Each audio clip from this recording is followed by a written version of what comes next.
Hello everyone and welcome to my channel. I'm Autumn, the Astro Chick, and in today's video I'm going to talk about the progressed chart of the United States of America. I use the Sibley's chart, but we are having a progressed new moon begin around eclipse season, and it's exciting to look at.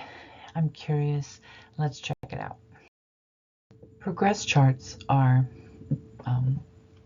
a little different than, say, a natal chart because we're looking through time, and progression can tell us how we are in the moment. It's an internalized type of energy. So this can tell us about the now of Americans because the moon represents the people. And it's interesting that we're having a new moon in the sign of Pisces because new moons are associated with renewal and rebirth, and it's all happening around eclipse season. It begins literally, I think, the day going into the lunar eclipse on the 25th of March, and then it's still active by April 8th, which is the solar eclipse that occurs in Aries. It's just interesting how Jupiter has this undercover daddy energy because of the Pisces lunation in the progress chart, and the fact that he has a special relationship with Mars at the moment, or when the solar eclipse happens, and he will have reception, so he'll kind of be in charge of some things. He will be the ruler of those issues. So ultimately, Jupiter is going to want us to be positive and be optimistic, and especially with the fact that when this happens, Jupiter and Uranus are aligning with each other, and by April 20th they're going to come into an exact conjunction, which starts a 14-year cycle, new 14-year cycle. So we have a lot of new cycles starting, but this new moon represents like an internalized new chapter for the American people. Chiron is closely associated not only with America's chart, because America has a Chiron return occurring. America has a natal Aries in Chiron, or Chiron in Aries, excuse me, and last year when Chiron went retrograde, it did so at the degree in America's chart. So it's going back and forth because Aries is a very long cycle of Chiron. It lasts like 8 years. It's one of 2 longest cycles of Chiron. So, and America has this, and if we think of the portents of, Aries, it's about war, it's about violence. Our society is very violent. We have issues with bloodshed. We also have issues of anger and our children. Aries is also the little children, right? So Chiron is closely associated with this particular solar eclipse that is happening on the 8th of April. Pluto is also finishing the return, okay? And some people, they're like, oh yeah, Pluto's returned and it's over because it's 27 degrees in America's chart. But America actually has the progressed Pluto is 29 degrees. So that whole 2 degrees between 27 and 29, I think, that's game. So Pluto will go retrograde and it will go back to just the 29th degree. But because America's progress chart has a 29 degree Capricorn Pluto, I still see it as that is the true end. The true end of the Pluto return is when Pluto goes into Aquarius for good, right? Because the very last degrees in the anaretic degree are points of finalization. So it's as if Pluto is coming back to this very end degree and saying, okay, we're done. We're done. So we're going to see what things stick, because Pluto's been moving back and forth over that place for about a year now. I made a separate video about the Great North American Solar Eclipse all on its own with all the information about it and everything. But basically, this is an Aries lunation. There's a cluster of planets in Aries. I explained that in the other video. Ruled by Mars. Mars is in Pisces, close to the progressed new moon degree in America's progress chart. So that Mars-Saturn conjunction that you see there between 13 and 14 of Pisces, very close to the 19 degree, well, it's 19 degrees, the 20th degree of Pisces new moon, new progress moon, okay, progress new moon, whatever you want to call it, in America's progress chart. So the sun and moon are conjunct Chiron. In this eclipse, I discussed it before, Chiron is a huge energy with this eclipse. So a lot of healing possibilities, but we're going to have to like face it head on. Think of Aries. Aries is very cardinal, very leadership oriented, very gung-ho, very let's do it type of energy. So sometimes you have to face things in order to like overcome them, and I think that this eclipse season especially, we're learning how to like let go of things that no longer serve us with that lunar eclipse, because Venus is the ruler of the lunar eclipse. With the south node there in Libra, it's like, what don't I want anymore? Because Venus is the desire factor, right? So what don't you want? And then the things that you do want, the things you've decided on because you've been thinking about it for a while, those are the things that you want to move towards. Mars is going to help propel you that way. But Jupiter is helping Mars because he's giving you the faith to say you can do it, right? Saturn and Mars together can be frustrating because you want to do things, but you might feel restricted. It's also, I think, an exercise in control. So if you have the ability to do things slowly, or the ability to not get frustrated when you maybe are restricted in some way, there's like a in-between energy here where Jupiter can help you like overcome those things with faith and optimism and, you know, just a good nature. Jupiter is very good natured, and the reception that Mars and Saturn have with Jupiter, especially with Jupiter coming into conjunction with Uranus, there could be an awakening as to how to act, right? This is the chart of America's progressed new moon, and it happens, like I said, at the lunar eclipse on the 25th of March. I think it's crazy that we just had a new moon yesterday. Today is the 11th. On the 10th of March, we had a new moon in Pisces, and it was almost the same degree as this new moon lunation here in the progress chart of America. I think there's significance in that, you guys. I really do. I feel like there's going to be a renewal of the people, because the moon is the people, right? In the chart of a country. But progress lunations, you know, they take about 28 years, and then it's goes from the balsamic dark phase, which America has been in the dark phase for 4 years. Let's see. The past 4 years. Yeah, it sounds right, because it's been very dark, and you know, very like since the pandemic, you guys. So it fits the bill, let's just say.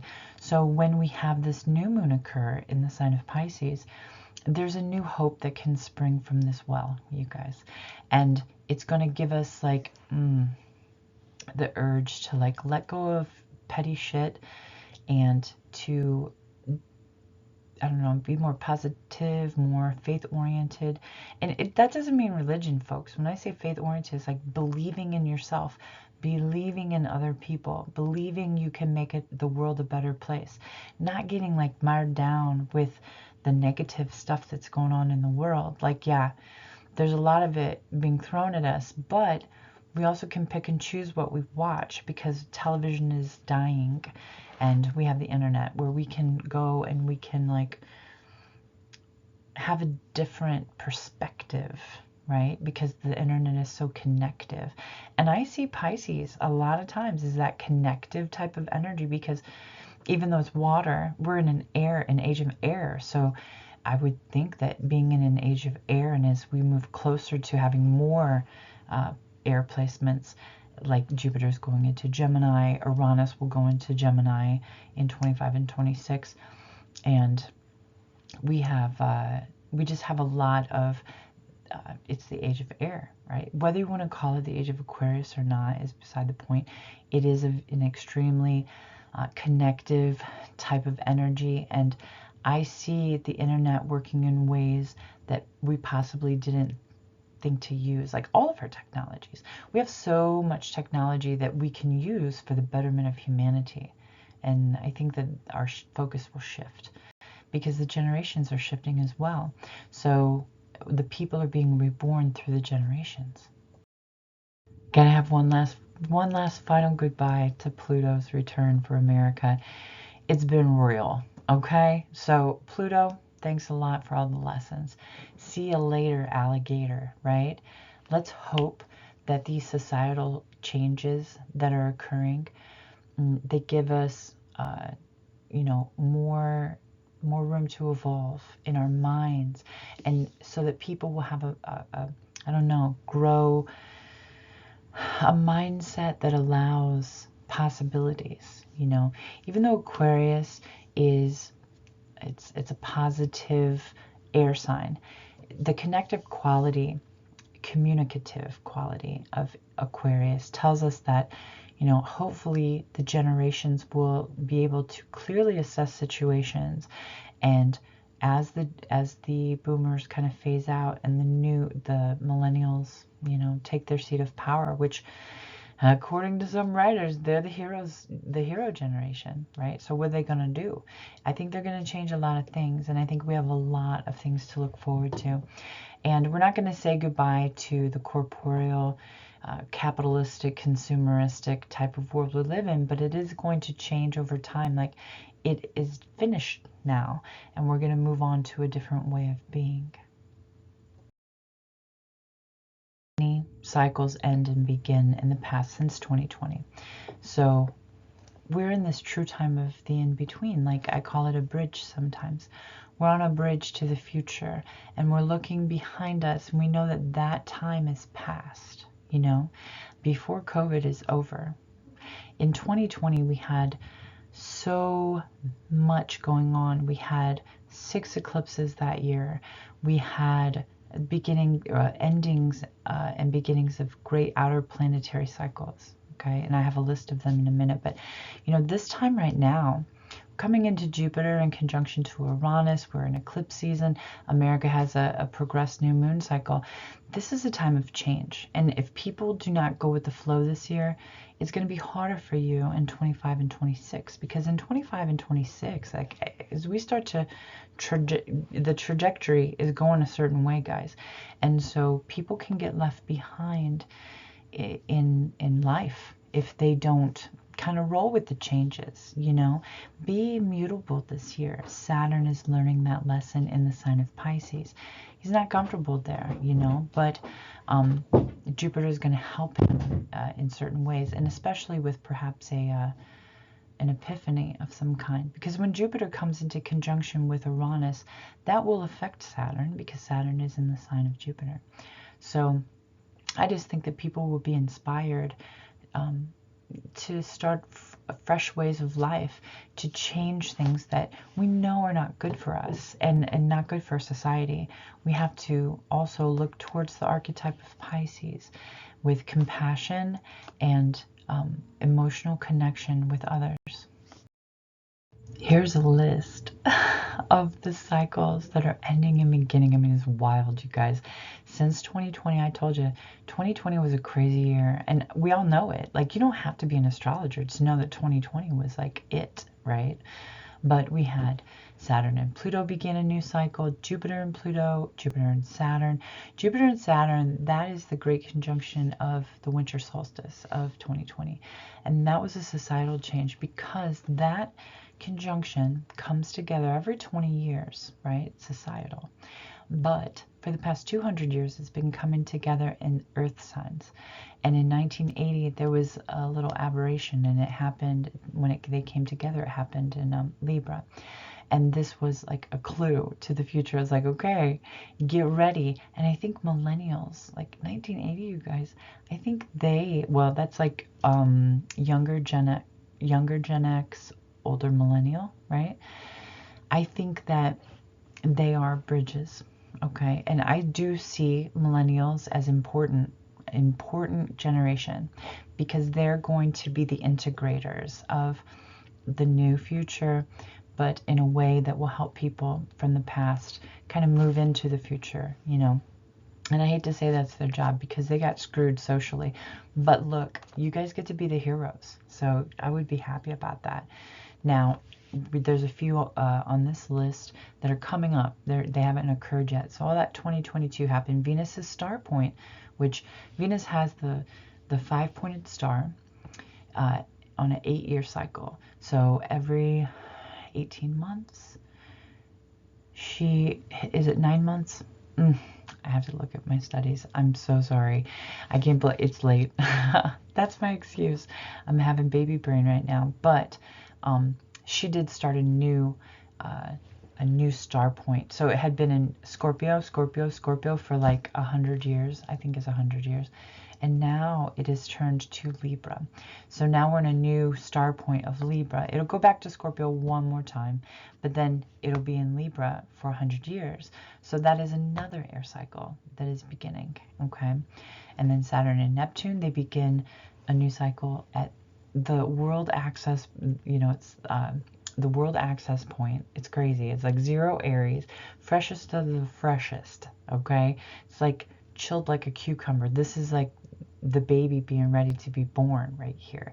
So and there's so much we're going to talk about that, because that has so many meanings to us and the world at large, you guys, because it's on a world access point, so it's going to affect the world. Jupiter Uranus, that happens on April 20th, and then Jupiter will ingress Gemini May 25th of this year. Exciting!